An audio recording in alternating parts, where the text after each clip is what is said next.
In honor of International Women's Day on Friday, we're going to pay tribute, learn a little bit about some notable women in our area who have made history, not only here in the Cooley region, but well beyond that. So we are at the La Crosse Heritage Center this morning, and we're joined by Amy Vaughn, curator of the La Crosse Historical Museum. Historical Society. La Crosse Historical Society. All right, Amy, well, good morning. Tell us who you're going to tell us about today and what you brought to show us. Yeah, so today we're going to talk about Olota Beach and then Ruth Maurer. So they're both about a century in the past La Crosse women from the 1920s that were famous in La Crosse, but also beyond La Crosse. Okay, very cool. And so this belongs to Olota, right? Yes, so this is actually Olota's 1920s dress. It is gorgeous. It has chenille, there's beading, there's rhinestones. It has a ridiculously long train. I can't imagine she actually walked in this. You know, she has the long train that wraps around in a seated picture. It's just amazing. It's very fitting for a vaudeville actress. Yeah, so she was a famous actress, and she was from La Crosse. So she came to La Crosse as part of a traveling troupe, but then she said that La Crosse was her favorite place to be, so her and her husband stayed here. Okay, and they built a mansion, correct? They built a house on the corner of Losey and State Street. It's that Spanish colonial revival. Yeah. You can still see it down there. Okay, that's a beautiful house. And then interesting jacket over here. What can you tell us about that? This jacket is crazy. It actually is trimmed with monkey fur.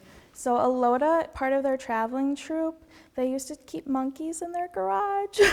But this jacket was made in New York, and it's just trimmed with very fine long black monkey fur. Okay, and I'm sure back in the day, monkey fur was nothing, not a big deal. It was acceptable to wear fur, of course, at that time. Okay, very cool. And both of these are from the 1920s, you said? Yes. Okay, and then coming over here, we have a La Crosse woman who founded a cosmetics company, right? Yeah, it actually started in her basement, of all places. Her husband kind of supposedly said that, oh, this is a bad idea, you shouldn't do this, but he still gave her $300. Okay. Said, here, just do your business. So she had a double boiler on a stove in her basement. She started with $300. 2 years later, $100,000 capital, 150 employees, mostly women actually. So she's providing a safe company where women can work at, filling her containers with their cosmetics. Very cool. So those are impressive numbers, even for today, but I can imagine in the 1920s that was some serious business. So these are just containers that her cosmetics went in? Yes. So the different containers, there's a lettuce cream, there's some face powders. The second one is actually a later company that she started too. So she had Marinello, which was her main company. Unfortunately, it expanded to Chicago and then later New York, but she sold it. Okay. So then she actually started another company called Rudimar. So that second jar, this jar, is from Rudimar Cosmetics. Okay, yeah, so she was quite the business maven, I guess, starting a lot of Definitely. companies. And lettuce cream back in the 20s was pretty popular. So I'm kind of confused about what it is. It's not exactly very clear, but it's some type of face cleanser. Okay. So think about 1900, 1920s. There aren't a lot of companies that are actually doing this. I mean, think about just washing your face with a bar of soap. Yeah.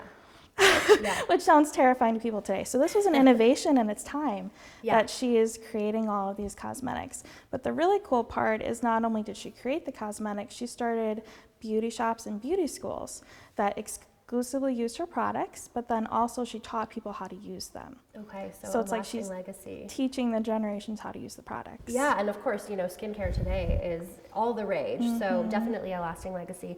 So if people want to see these artifacts for themselves or learn more about these women, where can they go to learn more? Definitely. So some of these artifacts are actually on display right here at the La Crosse Area Heritage Center as part of a Made in La Crosse display.